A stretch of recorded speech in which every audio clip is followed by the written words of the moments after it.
And now, let me introduce Tom McGarvey from Reg's Java House, tenor extraordinaire and great raconteur and storyteller. I think Tom actually can get up off the floor even faster than our Agnos, and Tom is only, I believe, 96 years old.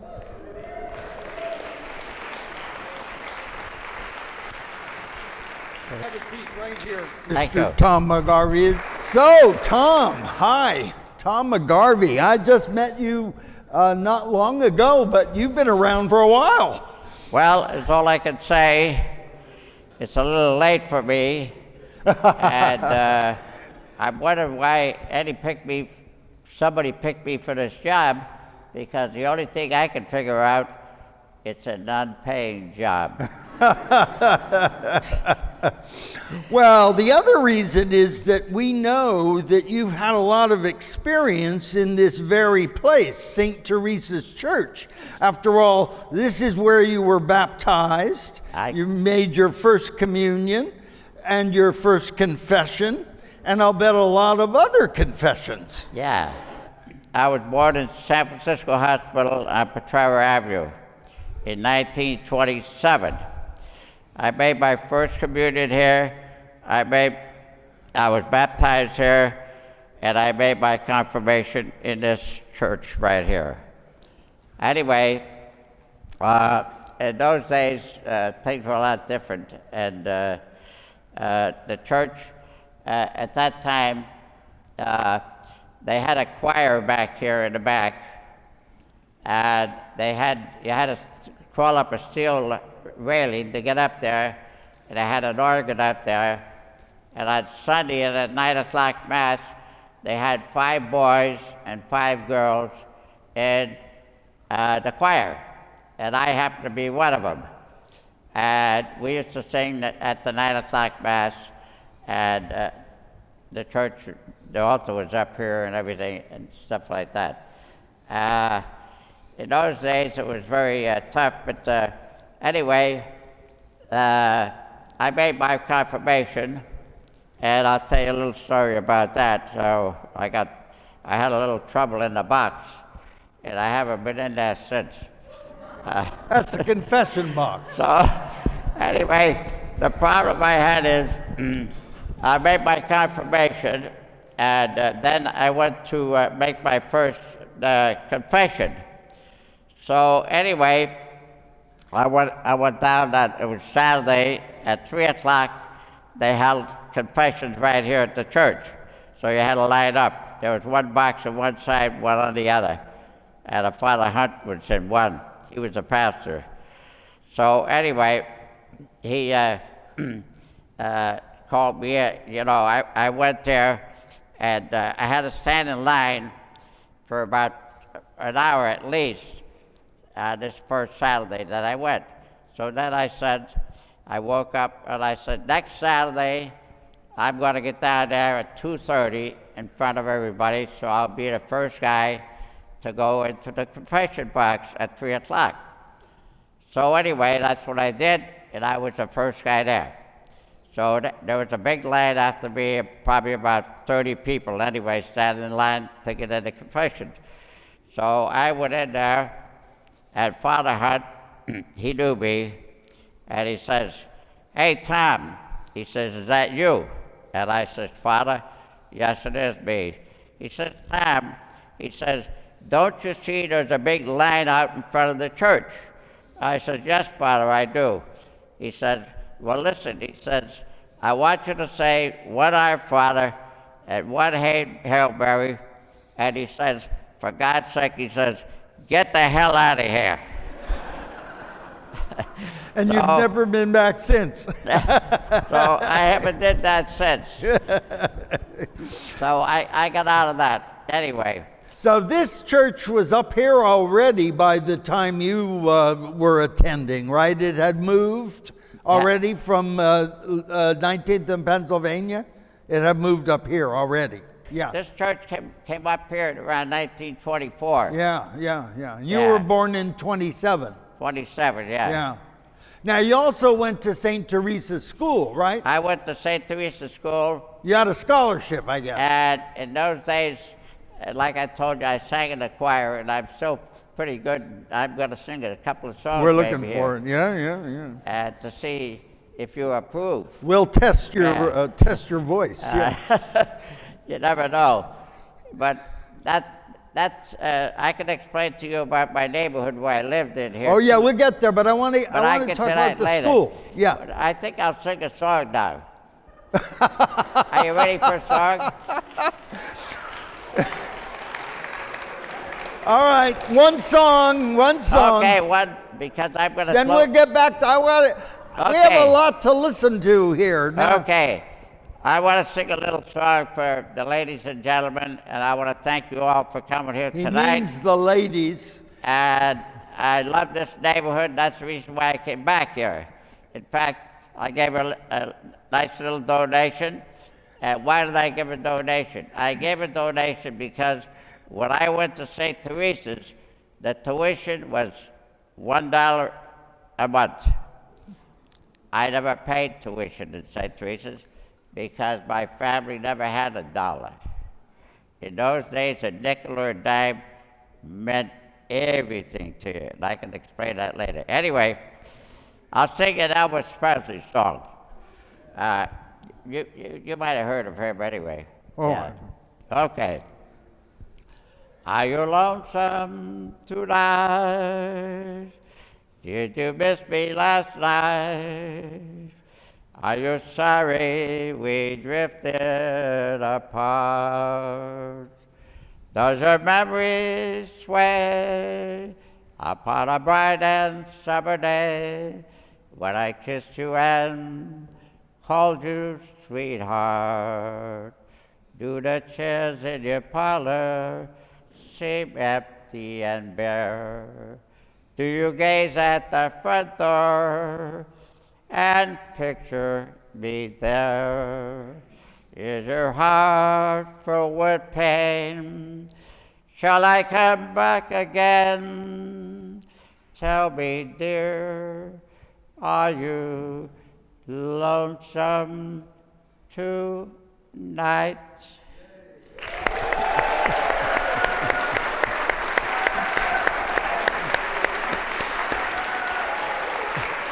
Apparently, you've still got it. I learned how to sing in a choir. Yeah, right up there. So what do you want to know All now? right, I want to know, how did you afford to go to school here with $1 tuition? What'd you do? You see, I lived close to the railroad track, which was Western Pacific, that ran right in front of my house. And they had a coal yard there that the coal was put in the fire engines. I mean, the steam engines there. So anyway, naturally, you know, after 5 o'clock, everybody went home. So I was just a little skinny kid. It was my job to do it. I crawled up the fence and dumped a couple of chimps over the fence. That was it. So they took the coal up to St. Teresa's, and they had a small opening up there, and we had to break it down, and we used that for the oven to keep the whole school warm. And that was your tuition. And in the summertime, the nuns, all those beautiful nuns, even though I got a few scars up here, you know. Remember that, Lucia. We got the coal, broke it down and put it in there. The summertime, the nuns had gardens out there, and we cleaned all those. That's how I paid my tuition. Yeah. Now, you were born at San Francisco Hospital, and your family home was at 24th and Mississippi. You got now, it. there's nothing there. The Okay. street doesn't even go through. Well, I'll tell you what happened. I'll give you a short story. My father and mother was Irish. They came from County Tyrone in Ireland in 1924. And somebody chased them out here and said there was an old house up there boarded down and nobody wanted it. So my father went up there and he met the guy, and the owner was there. He's another Irishman. And he says, how much you want for the house, my father? He says, $800. My father says, I don't have $800. He says, what do you got? He says, $300. The guy says, you got it. So anyway, the house was a coal-burning stove, and we didn't have a saw, so we couldn't saw any wood. We didn't have a saw in the house. So we had to get coal. So I distributed some to St. Teresa's and some to 874 Mississippi Street. You know, so the coal always lasted longer. We had a coal-burning stove in there. You know, we had one bedroom. We had 5 kids and my father and mother. And when it rained, you better bring a few buckets with you because the rain was coming down. There was no sewer system on the house. We had a sewage tank across the street, and you had to bail that out once a year. That's what the condition, and that was all dirt roads. The train passed in front of the house, you might get a few little shakes. And if you wanted to get down to 22nd Street, you had to go over a wooden bridge where the train went underneath there. That's where I was born and raised, and it was tough. Now, I heard that somebody wanted to repair your roof, and your father didn't want that to happen. What was that all about? Well, he didn't have any money to pay him. I thought there was something about collecting water. Oh, well, you see, in Ireland, the trade, you see, a lot of old houses out in the country and stuff like that don't have any, water pipes or anything like that. So what the Irishmen do, they have a peaked roof like this here. So on every corner of the house, they put out a big drum, and that's how they collect water. And my father, when it rained, he put a couple of buckets out, was coming in, and that's how we collected water. Now, you started working at a pretty early age, didn't you? I started selling papers when I was 7 years old on the waterfront. And what we used to do, the whole idea was the papers didn't mean too much to us when we got down the waterfront. We went on the ships on the waterfront, and the main thing is getting on that ship. So they had a watchman over here, and you was over here. So when a truck came in, you went along with the truck. The watchman didn't see you. You learn all these tricks. And the main thing is when we got on the ship, we wasn't worried about selling papers. We headed for the galley where the food was. And the guy might give you some food, you wash the pots and pans. That's all. These were tough times, I'm telling you. And newspapers were 3 cents. I sold the San Francisco News and the Call Bulletin. And I learned the tricks of selling papers. A guy tapped me one day, and he says, hey, kid, he says, I'm going to tell you how to make a little bit more money. You're doing the wrong thing here. I says, what do I got to do? He says, when you leave your house, he says, you never carry any pennies with you. So the newspapers are 3 cents, right? So the boss is getting 2 cents. I'm getting 1 penny. When a guy wanted to buy a paper, I'd hand him a paper. And in most cases, most people have a nickel or a dime in their pocket. So what do? So when I give him the paper, and he gives me a nickel, he's looking for 2 cents. The first thing you do, you empty all your pockets and turn them outside. And you know what? The guy says, hey, kid, get the hell out of here. So I made 3 cents and the boss made 2. Hey, fine, go to you. When you're young and stuff like that, you learn the tricks of trade, boy. I used to shine shoes, I sold papers, I sold magazines, Liberty Magazine, the Saturday Evening Post. I washed people's cars, did anything to make a nickel or a dime. That was big, big money in those days. And we had 5 kids in the house. We used to go out to Butcher Town, and when they butchered the cows, I was a real redhead. And in those days, when you rubbed the redhead's head, it was always considered good luck. And I go out there to Butcher Town out there, and H. Moffat and Sons and all that, and you watch them butchering a cow out there, they hit them with a sledgehammer.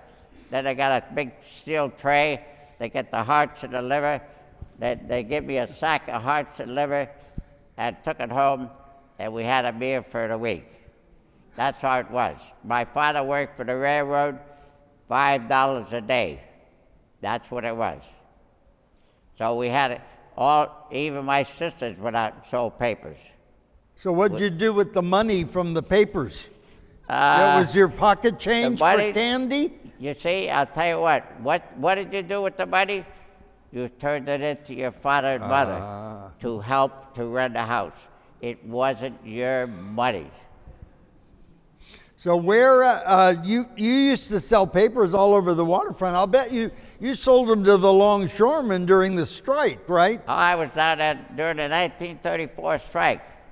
Red's Java House, I was selling papers in that place in 1934. And little did I know someday that me and my brother would own it. We're going to get there. Where else did you sell papers? What else are you looking for? Well, I was thinking of... Hey. I was going to get you to talk about Sea Island Sugar and the... Sea Island Sugar, right? Sea Island Sugar was out at the end of 25th Street and 3rd. That was the best, when there was bass fish in the bay, that was the best place to fish, but a lot of people didn't know it. Why? But they had a wire fence, and if you were going to fish in there, you had to go out and crawl along that wire fence, and you had to be like a monkey to get out there. Why was that considered the best place to fish for bass? You know why? No. They had a big plant inside, and the hot water would go out into the bay. Bass love hot water. There you go. That's for your fish, baby. You learn all these tricks when you don't have any money or anything. You learn all these tricks. So what, you used to get some livers and things from Butcher Town. You used to forage all over the neighborhood for stuff. Like, you used to go to the crematory. What was that? Tell me about the crematory. The crematory. Yeah. Where was that? That was down at Mariposa and 3rd. Mariposa and 3rd. You know, we used to do down there in the garbage and everything. We used to look for bottles, certain types of bottles. And if you got good ones, you had to look and see if there was any cracks in them or anything. You took them to a grocery store and you sold them to them for 3 cents. Smart. That's the way. Big deal. These were the conditions in those days. Used to go down to Mission Creek too, but you didn't call it Mission Creek, right? Oh yeah, I used to go down there too. What was going on down there? Now that was called Shit Creek.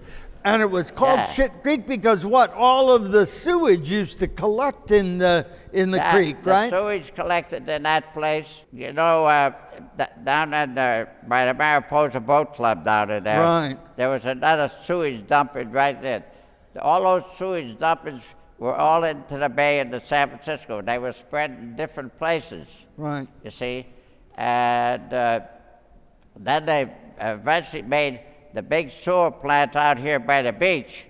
It's all underground. Most people don't even know where it is. And then they shut off all those sewer dumpings in the bay. What were you doing down there? What were you looking for? We had little skiffs, little boats. And a guy used to have a bunch of boats there. And when they brought them in, I would wash them out. And the guy gave me $50. Ah. Yeah. And that was very good. I had to wash all the fish scale out of the boats and everything. After you got fish, they all be dirty and filthy and everything. Anything to make a nickel or a dime or a quarter or 50 cents. Did you also do stuff at the ramp? Where the ramp is today, I can tell you everything about it.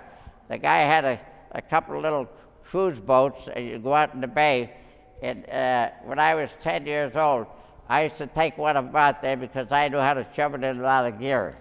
And people would tell you where to anchor it at or where to leave, and then to go fishing, you bring it in. And down there, and then we used to repair the boats down there. We did everything and stuff like that. To be honest with you, I'm going to tell you a true story. The guy's name was Bill Alexander that had the place. He was very smart, but there's a lot of people around there that didn't like him. They were jealous of him because he was a little smarter than them. And sometimes when people were not fishing, there was a couple of wise guys around there. They stuck an ice pick in the guy's tires and flattened them. You see, it got a bad. They wanted to get a bad name around there. Anyway, I took care of that gentleman when he was an old man and everything, and he acquired some property out of Hunter's Point, and when he died and everything, he left me the property. That's how it is. That's how it is when you treat people right. You never know. Now, who was living on the hill when you were living up here? There was there was a big Irish population, and then there was a Russian population on the hill, right? We had a Russian population, but you had to know, the people at my side of the hill didn't go up to the neighborhood house or Rhode Island or anything like that or anything, because the Russians, they were kind of a gang that stood together, and if you didn't know how to meet these guys and get in with them, you might get worked over and they'd run you back down here. See? Now, you got along, though. But the Russians were beautiful, beautiful people up there, I tell you. And I got along with all of them up there once I got in there with them, because I'm the type of guy, I can go any place and meet people, because I can start a conversation up with anybody in about 2 minutes. I don't have any trouble. But a lot of people are looking for trouble. I am going the other way. I am not looking for trouble. And I always come out ahead. Were you ever in any of the saunas up there? Oh, I know Laskatov, Prerov, Semenov, Pudov. I know all kinds of them. But did you go into the little huts, the saunas? A lot of them had, a lot of the Russian ones, they have a big tank, and they start a fire underneath these tanks.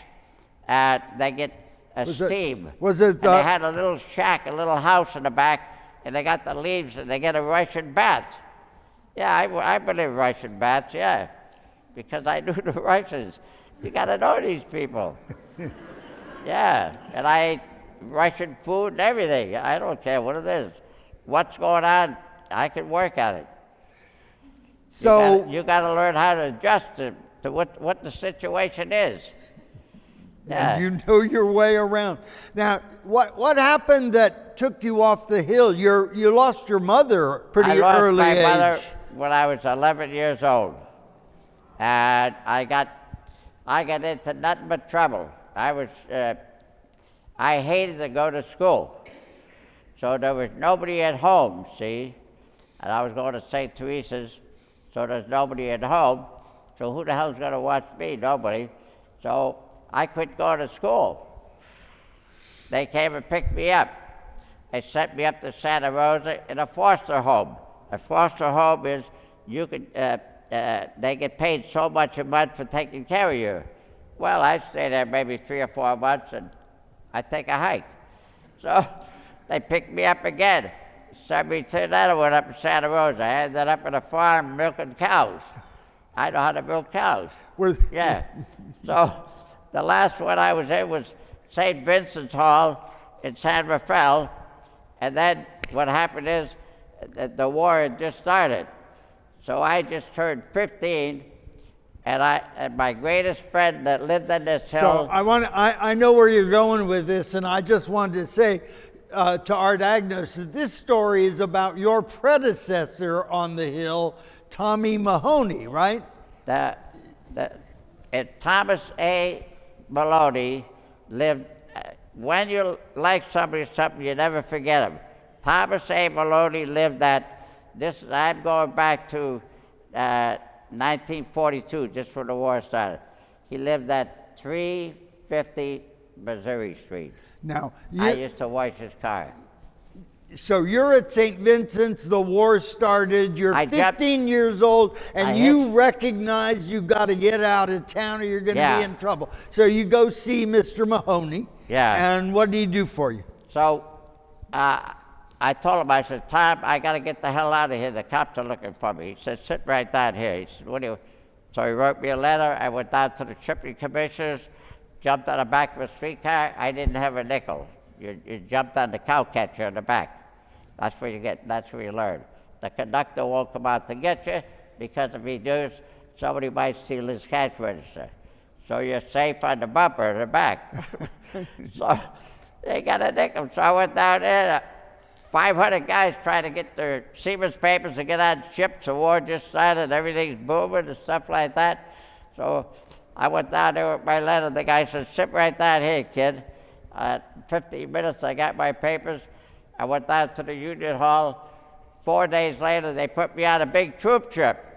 Now, you're 15, you were supposed to be 18, right? But this letter from, it's who you know, isn't it? Listen, when you know the right people, there's always a little leverage. You know what I mean? Things work. And you got to know how to work that system. And if you want to know a guy that works that system, you're looking at him. I know how to do it. And I don't hurt anybody, but I know how to do it. You see, you got to have a good personality.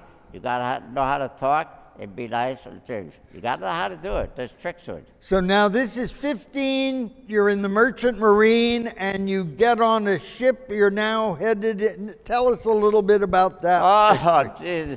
The ship was a big passenger ship, so they converted it over. We took on 5,000 troops, and most of the crew on there is all Hawaiians, so I got to live with them all. Their ukuleles, banjos, singing. Probably taught them how to sing. Anyway, I ended up, we went over to England, the Germans were bombing the hell out of us, but they didn't get us. I'm just cutting all these corners. Then we went up to the invasion in North Africa. I was down there in November 1942. I went to that. The Germans were bombing the hell out of us. Pretty soon I came back home after a year in the ship, and then I went out to the Pacific Ocean, and I went to Guadalcanal. I seen the Japanese torpedo planes trying to get me. They missed me, but I seen a ship blowing up right alongside of me. 1,000 people in 15 minutes down. Wow. I see plenty of, for my service during World War II and everything, I got the Congressional Gold Medal for what I did. And that's all from a kid that came from the gutters of San Francisco right here in this neighborhood. And I never forgot the neighborhood. Beautiful people. This was considered at one time the best neighborhood in San Francisco to live in, right here. Still is. That's right. So now you're in the Merchant Marine and the war is over, and what happens then? Around 1951, I quit because I was sick of the ships. It's a very, very lonely, hard life, believe me, you know. Anyway, my brother bought a Java house at Pier 40, and he did the same thing as me. He did the same.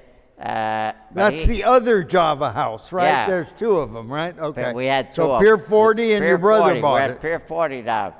So anyway, he dragged me off a ship. He bought that one. He dragged me off. I went in with him. So pretty soon I got to know the guy down the other Java house. He was a little goofy, you know. Was that Franco at the time? Franco's lunch, yeah. So I got friendly with him too. Of course. And he says, Tom, if I ever sell this place, I will sell it to nobody but you. You're the nicest guy I ever met. When he went to sell it, get rid of it and stuff like that there, he called me up. I went down, I bought it. We sold it, one at Pier 40. My brother came down to Reds with me, so we had Reds Java House for over 40 years. We had a very, very good reputation, and as all I can tell you is, it was a slave house. Believe me, that is a rough, rough racket. Coffee was 10 cents, a donut was 10 cents, a sandwich was 25 cents, a beer was 25 cents, a hot dog was 15 cents. Those were the prices. I worked 6 days a week and made $100. Yeah, that's how it was in those days. How'd you get out of the coffee business, the lunchtime business, into the real estate and the fight game and the whole rest of your life? We had Red Jive House, but we wasn't making any money. So here I am, I got married, my wife's pregnant, and I'm trying to buy a house, I ain't got no money. I says, I gotta do something else. So I went in, I got in with somebody, and I became a manager of a country and western band. They played down in Brisbane. I made no money in that there. These guys were all on drugs. So I says, I got to get out of this damn thing. So then I get into the fight business, and I'm the guy that was a manager of Pat Lawler. Irish Pat Lawler, you heard of him? Well, I was his manager. I learned all about that, and we had fights in Las Vegas. I was down there. I got in with all the big shots down there, too. I know how to do it. And I worked at that. But you know what? I felt sorry for the fighter. I gave him the whole purse. I never took a dime. I have a letter at home. I felt sorry for the. So I got out of that. Then I got into the real estate business. And I did good in the real estate business because I know how to buy and sell, and I know how to talk to people. And it's all management and knowing the tricks and what have you. So I got in with a couple of Irish contractors, and I made money in that, and I got going, and then I bought a nice house. And I live out at 19th and Ocean. That's where I live, because I had 3 daughters, and I wanted my kids to walk to school. So they'd only have to walk 4 blocks to grammar school, 4 blocks to high school. That's the reason why I moved to that neighborhood out there. Now, where was your first house that you bought when you were at Reds? That was over at San Bruno Avenue, over at San Bruno. That was our first house I bought. When I bought $25,000, 3 bedrooms and 2 baths. Yeah? Yeah, that's what the prices were in 1957 when I got married. Yeah. So there's one thing I want to get back to about the fight game, and that was your strategy. Because as I understood it, you used to go with the fighter to check out the fighters before to determine whether you could beat them or not before you decided to take the fight, right? No, you see, when you're in business, you learn the trick that a lot of people, they spend 20 years in college, some of these clowns, And, you got to learn, you know what the secret word is? Management. You got to know how to manage. You see, that's it. And I'm very good at that. If you get a good-looking guy and you're starting out, he's starting out, and you're the manager. So what do? You're looking at the guy that he's going to fight. You find out who the guy is going to fight, and you ask your fighter, do you think you can beat this guy? I'm sure I can beat him. We take the fight. And you work up that way accordingly. And then when you find out, then you got to know how to do it.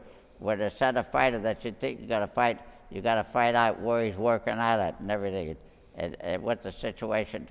And you ask your fighter, do you think you can beat him? If he says yeah, you take the fight. That's how you do it in the game. And you got to know how to deal with the promoters. They're all crooks. You know what I mean? I'm dealing with crooks. I'm a crook myself. Yeah. What else do you want to know? Well, talk to me about how important your wife was in your life. Listen, the best thing that happened to me is when I got married. I got 3 daughters. They're all dolls. And being married was the best thing that ever happened to me. But I lost my wife after 55 years with Alzheimer's.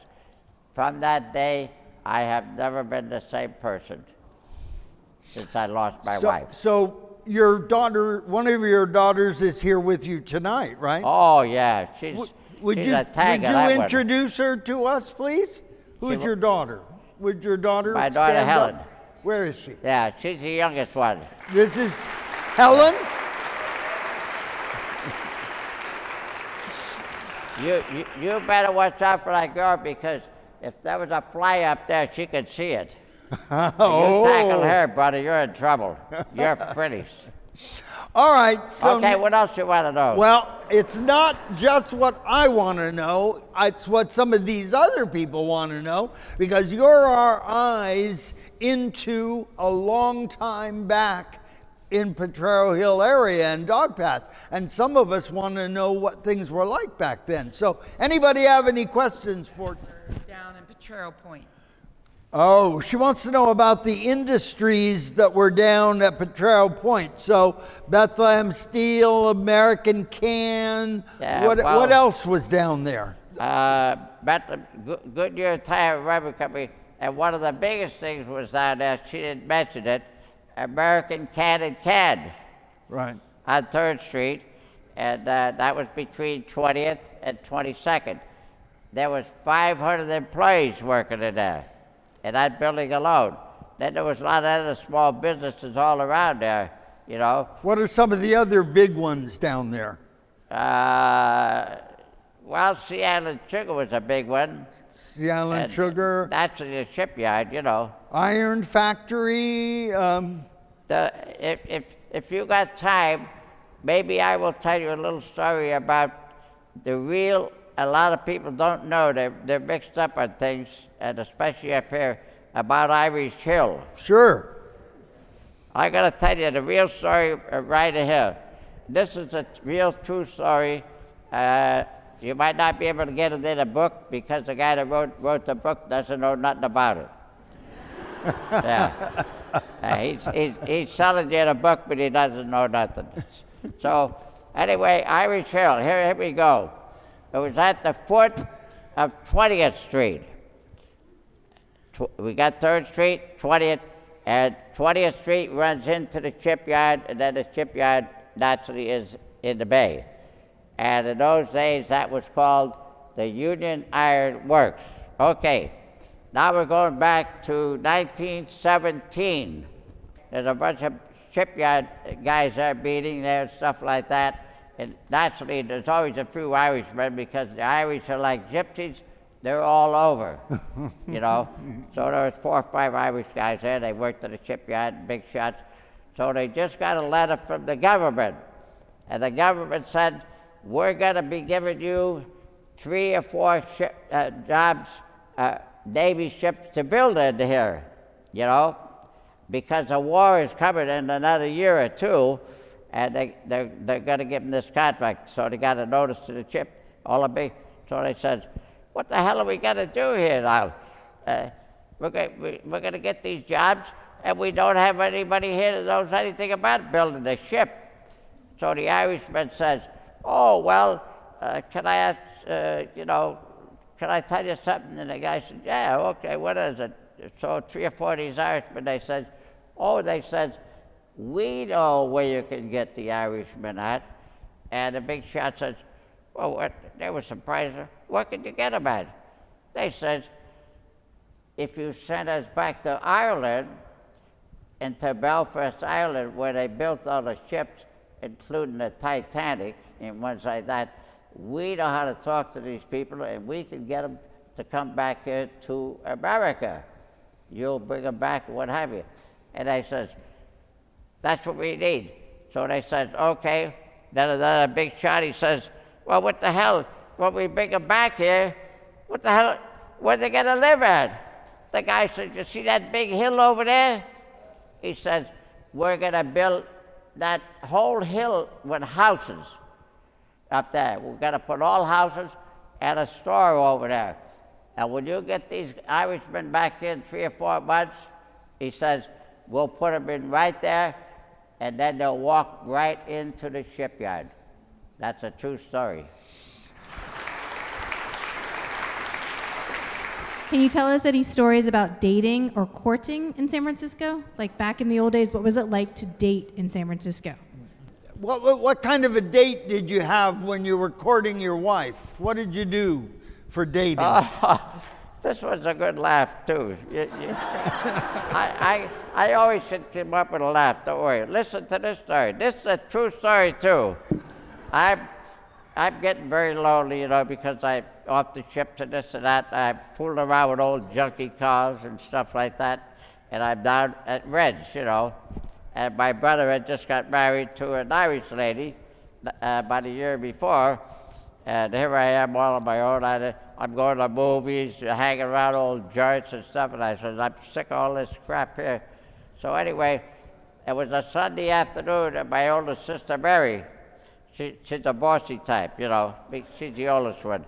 So anyway, she says, listen, your cousin just come in from Ireland, and she's working as a nurse in St. Mary's Hospital.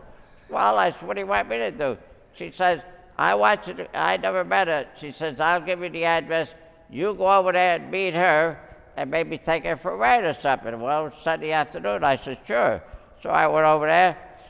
I knocked on the door, and I says, is your name Pauline? No, she says, my name is Nancy. And I said, maybe I got the wrong house.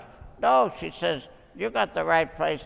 Nancy lives here, she says, but she was called in to work. She had to go to work, Well, I says, when does she come back? She says, she's coming back right now. I said, oh, yeah. Can I wait here? She says, yeah, you can wait here. Nancy was in the house, you see, and Pauline was working, see? So she says, my name is Nancy. Oh, I said, I'm looking for Pauline. So she said, I had to go to work. So the Irish, so she says, why don't you have a cup of tea? And I said, oh, thank you. Yeah, So then I had a cup of tea. That was the end of me. I grabbed her. Pauline, you grabbed her. Yeah. Then did you go to dance? I took her out for a ride, and I was on a ride for 55 years after that.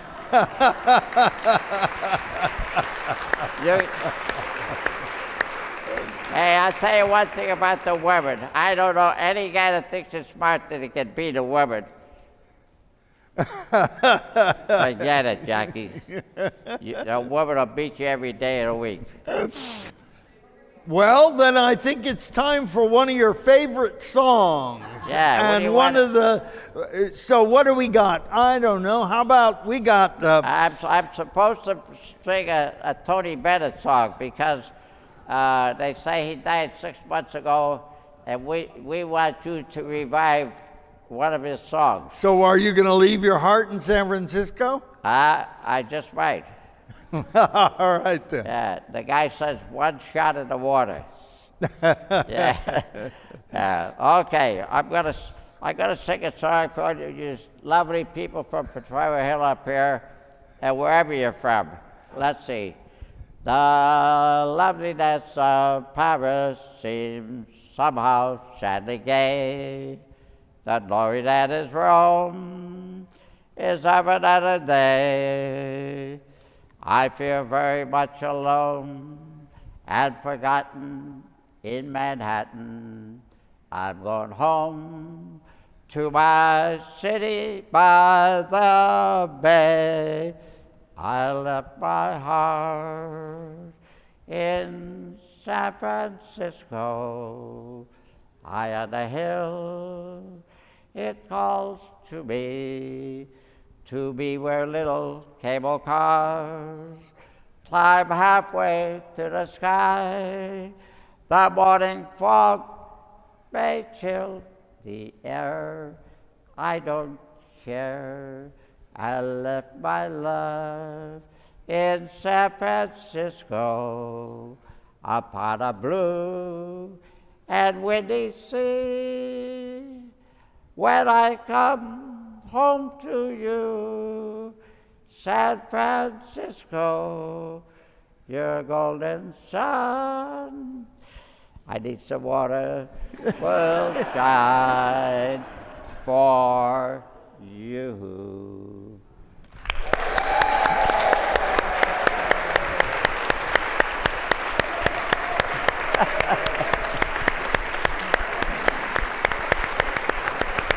Thank you, Tom McGarvey, for your wonderful memories, your wonderful stories, and your wonderful song. Thank you for coming.